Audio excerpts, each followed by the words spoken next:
parole au président Ali Mamadou Dia. Merci.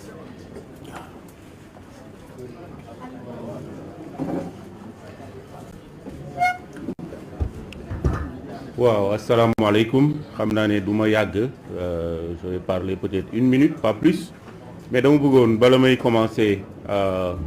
wax li nga xam ne moom moo ñu fi dajale tey ñuy jaale sunu mbokk waa Sénégal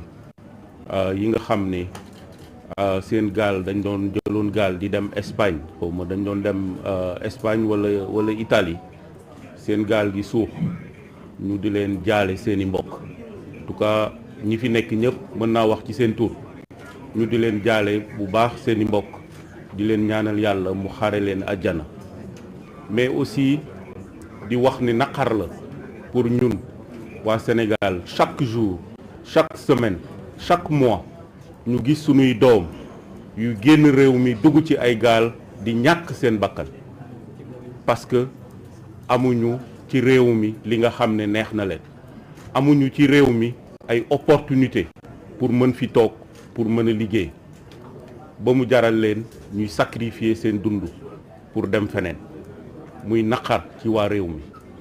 di naqar ci waajur yi di naqar ci ñun ñi nga xam ne dañu bëgg réew mi am ay opportunité pour sunu jeunesse am ay opportunité pour waa réew mi ñu toog fi tabax sunu réew dafa réew mu mucc ayib li muy wone mooy échec total ci politique de jeunesse échec total ci politique d'emploi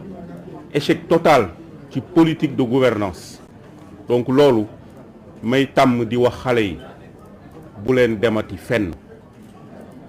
parce que ñi tax réew mi demee nii léegi ñu abal ñu soreetul ci ay fan la toll xale yi ñu toog ci réew mi ñu defar réew mi ñu tabax réew parce que dañu leen soxla pour construire notre pays loolu laa bëggoon commencer li ci des mooy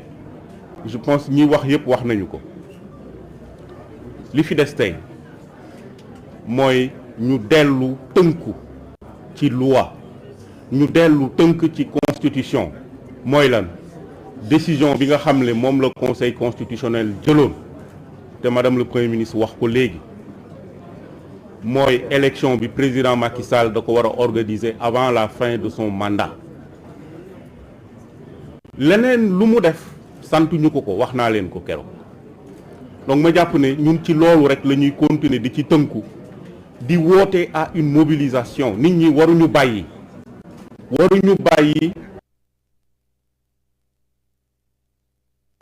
ñu ngi proposer yeneen date waruñu fléchir mobilisation bi nga xam ne ci la nekk depuis le début taxawaay rek moo fi des wax amatul na waa Sénégal génn taxaw comme ñëpp niñ ko defee dans le passé donc di wax ni loolu moo fi des ba élection bi ñu organiser ko avant la fin du mandat président amul lu muy daw amul lu muy tiit de transmettre le pouvoir comme niñ ko transmettre woon mu def passation de service en bonne et due forme loolu rek la ñu bëgguñu leneen donc di sant ñëpp di gërëm ñëpp di wax la mobilisation continue du ñu bàyyi tant que li nga xam ne moom la ñu bëgg amul may sant ñëpp di leen gërëm asalaamaaleykum. On la parole au président Ali Mamadou Dia. Ali Mamadou Dia, village Mamadou Dia.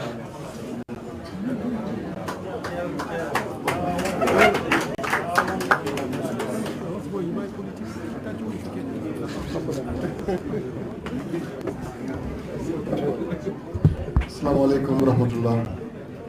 Donc, après m'être incliné sur la mémoire de nos disparus de Saint-Louis, je voudrais déjà me réjouir que toutes les composantes qui se battent pour la démocratie au Sénégal se soient enfin retrouvées au nom du Sénégal. Au-delà de ça, je voudrais rappeler encore une fois que nous sommes à un moment charnière de la vie de notre pays, qui demande la mobilisation et la vigilance de tous. Et c'est pourquoi ce front appelle tous les Sénégalais à rester mobilisés au nom de la démocratie pour faire face à cette forfaiture, pour faire face à cette balafre qui reste constante et surtout pour arrêter ce dilatoire qu'il y a et qu'on note de façon constante de la part du président de la République et de ses soutiens. Ce qu'il faut noter, c'est que nous avons aujourd'hui une instance qui nous dirige, qui est le juge des élections, le Conseil constitutionnel, qui a pris des décisions qui, dans le jargon maintenant, nous amène malheureusement à des détails. C'est-à-dire, quand on est là à discuter sur des sémantiques, meilleurs délais, invitations, alors que tout le monde sait que quand on s'adresse aussi à un président de la République, il y a un jargon pour parler au président de la République. Mais la décision était ferme et irrévocable et surtout sans appel. Et qu'au nom de ça, le président de la République devait être le premier gardien de la Constitution. Il devait protéger la Constitution de notre pays et veiller tout de suite à exécuter cette décision. Il nous a amenés dans un simulacre de dialogue dont les conclusions vont nous ramener encore une fois à saisir le Conseil constitutionnel. Donc tout ce détour-là pour nous divertir. Mais je voudrais dire aux syndicats de ses collègues chefs de l'État de la CEDEAO que cette invite qu'ils ont faite dernièrement les rend déjà suspects et que tout soutien qu'ils donneront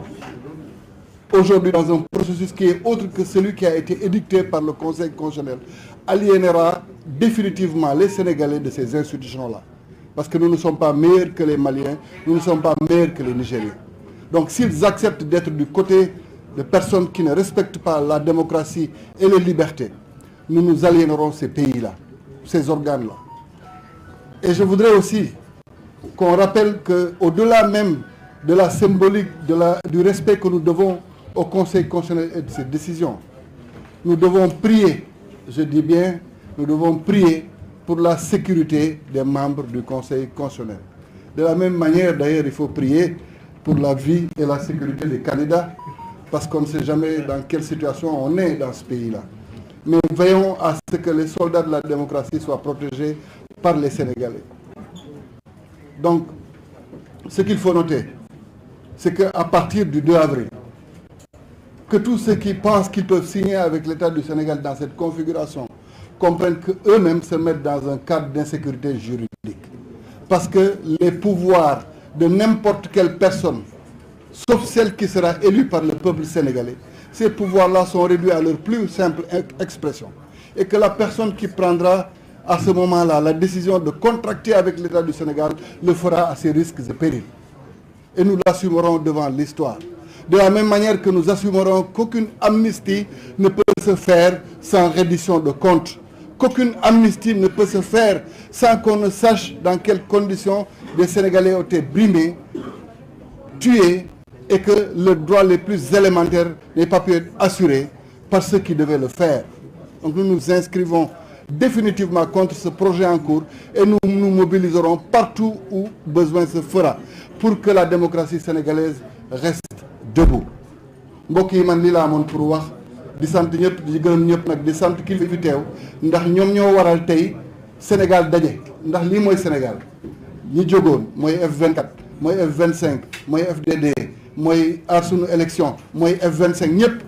dajaloo ne dañuy bàyyi sunu ay yitte bàyyi suñu jiital intérêt wu Sénégal ñun ñëpp ñu fàtte suñu bopp pour réew mi loolu moo gën a am solo donc li may ñaan rek sénégalais yi mooy ñu gunge ñu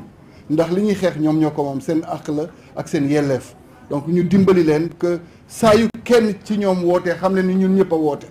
donc bu ñuy tàmbalee sax mooy manifestation FDD moom la ñuy tàmbalee moom la ñuy wane ni Sénégal yëpp mobilisé wu na pour loolu di wax tamit ñii nga xam ne ñoo fi nekk di xalaat ni le 2 avril Macky Sall dina fi jógewu fi tànk taxawuñu pour mu jóge fi ndax ki ñu wax defal nga xaar fukki fan ak ñaar pour woote dialogue ngay xaar lundi pour ñu jébbal le rapport ngay xaaraat après pour joxaat ko constitutionnel conseil constitutionnel mooy amoo benn yéene pour def élection yi avant le 2 avril ni la ko conseil constitutionnel santé donc may ñaan nag sénégalais yi sàmm waa conseil constitutionnel ñun dinañ jéem a sàmm sunu ak sunu yelleef ak sunu sécurité waaye ngalawaay ñaanal leen waa conseil constitutionnel Sénégal sàmm leen ci jàmm ak salaam salaamaaleykum wa rahmatulah.